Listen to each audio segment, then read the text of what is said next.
Assalamualaikum warahmatullahi wabarakatuh. Halo, selamat pagi anak-anak kelas 5 yang hebat. Bagaimana kabarnya hari ini? Awal pekan harusnya lebih semangat untuk belajar. Meskipun saya belum bisa langsung ketemu dengan kalian, tetap semangat ya untuk mengikuti belajar daring. Nah, anak-anak, hari ini Bu Marta akan mengajari kalian mata pelajaran matematika tentang bangun ruang. Apa saja yang akan saya ajarkan? Ada volume bangun ruang dan jaring-jaring bangun ruang. Nah, sebelum kita mulai, disiapkan dulu ya buku kalian dan alat tulisnya. Dan jangan lupa agar hari ini lancar, kita mulai dengan bacaan basmalah. Bismillahirrohmanirrohim. Nah, anak-anak, di sini sebelum kita mengenal jenis-jenis bangun ruang, Bu Marta akan menjelaskan tentang unsur-unsur bangun ruang. Terutama di sini adalah bangun datar terlebih dahulu ya. Dari gambar ini, gambar figura yang ada di kelas ataupun yang ada di rumah, digambar sesuai dengan garis ya. Di sini adalah bentuknya itu bangun persegi panjang. Nah, seperti di kelas 3, kalian sudah diajari kalau persegi panjang itu memiliki dua pasang sisi yang sejajar dan sama panjang.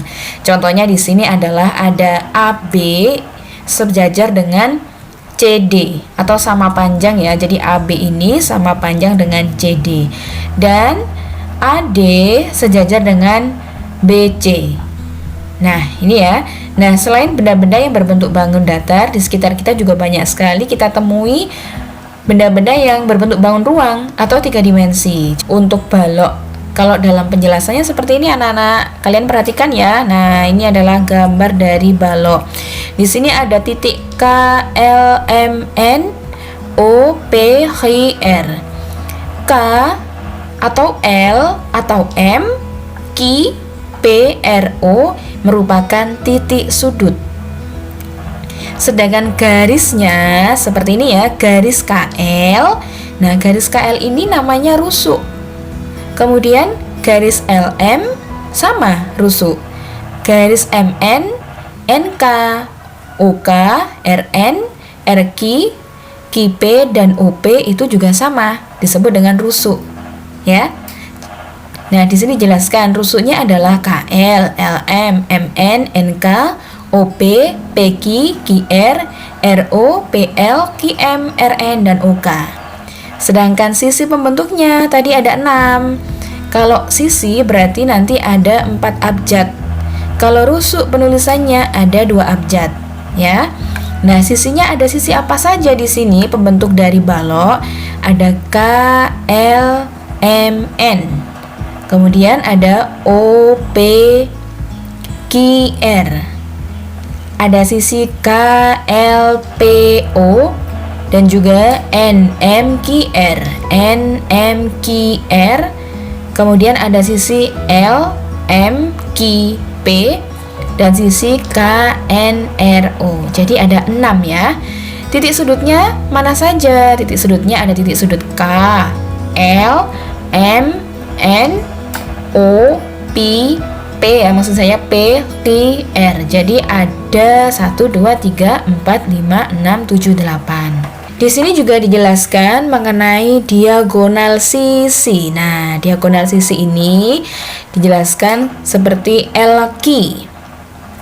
Ini adalah diagonal sisi. Jadi diagonal itu adalah garis yang menarik ya, menarik dari titik sudut yang berlawanan. Jadi titik sudut Q sama L ini ditarik. Nah, ini adalah diagonal yang membatasi dua bidang sisi.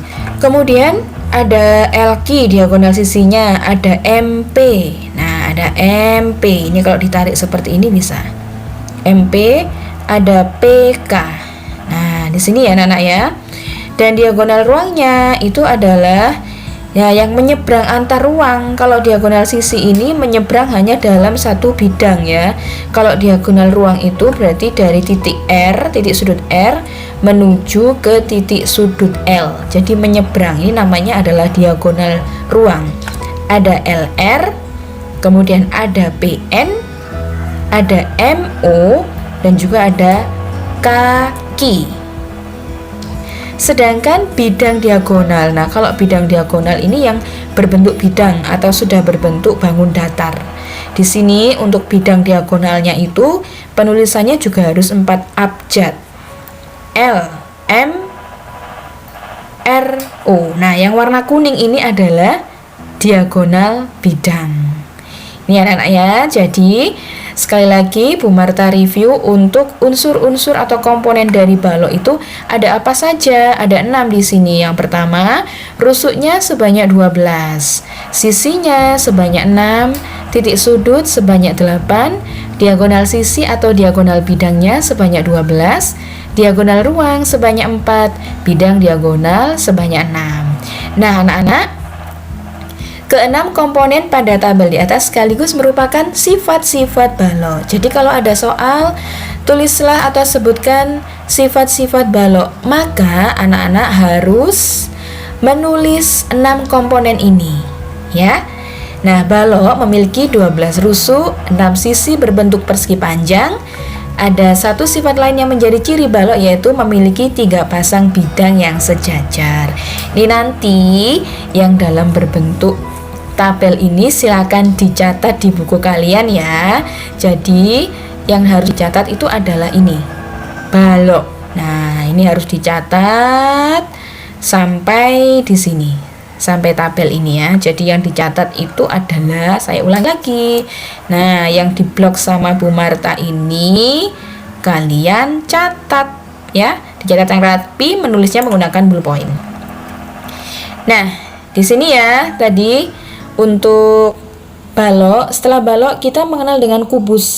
Nah, jadi anak-anak, balok, kubus, kemudian ada tabung yang nanti juga kita pelajari, itu termasuk bangun ruang. Ada limas juga. Jadi bangun ruang itu dibedakan menjadi prisma, limas, dan juga bola. Untuk kelas 5 kita masih mempelajari tentang unsur-unsur dari bangun ruang. Di sini kita belajar kubus. Kalau balok tadi terbentuk dari persegi panjang, nah kalau kubus itu terbentuk dari persegi. Masih ingat sifat-sifat dari persegi? Ayo coba. Persegi itu kita pelajari di kelas 3 loh. Jadi kalian harusnya sudah hafal. Sifat dari persegi adalah keempat sisinya sama panjang ya. Nah, pada kubus di sini ada kubus yang bernama A, B, C, D, E, F, G, H. Ada berapakah rusuknya? Ada 12, sama dengan balok. Di sini ya, tadi yang rusuk itu adalah garis penyusun atau pembentuknya ya. Ada A, B, B, C, C, D, kemudian ada A, D, E, F, F, G, G, H, dan juga E, H. Kemudian sisinya ada berapa? Sisinya ada 6. Ada sisi A, B, C, D, E, F, G, H. Ada sisi A, B, F, E. Kemudian sisi C ya, sisi ini C, D, C, G, H. Kemudian ada sisi B, C, G, F, dan juga A, D, H, E.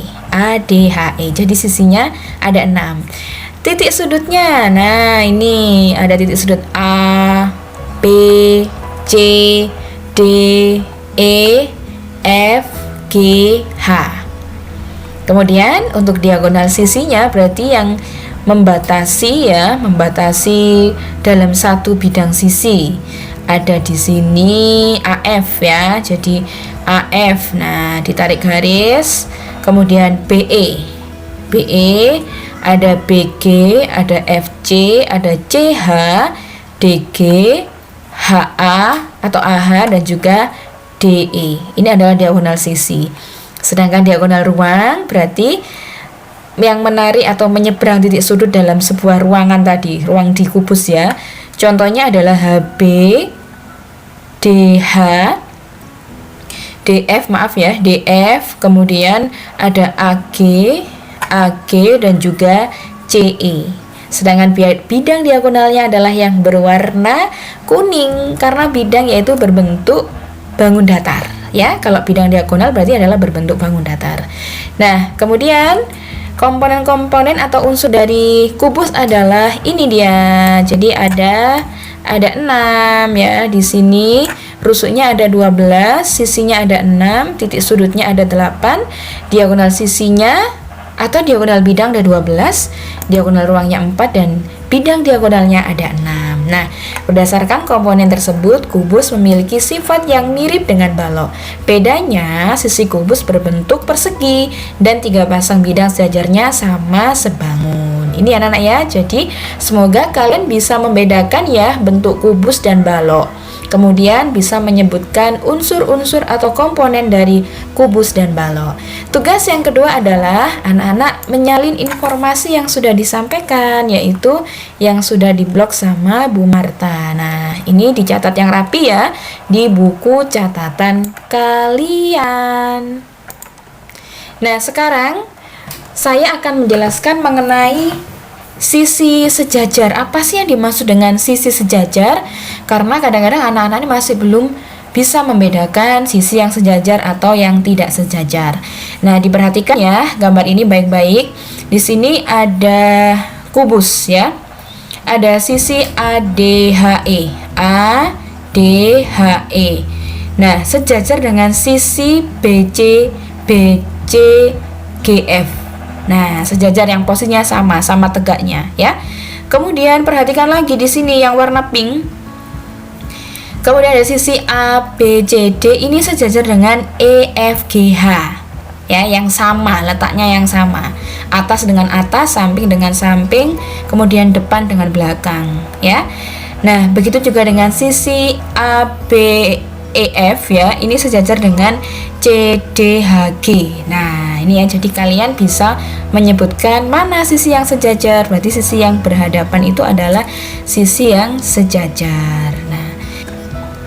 Nah, itu tadi ya anak-anak ya penjelasan dari Bu Marta tentang unsur-unsur atau komponen dari bangun ruang, kubus, dan balok. Besok saya akan menjelaskan tentang limas.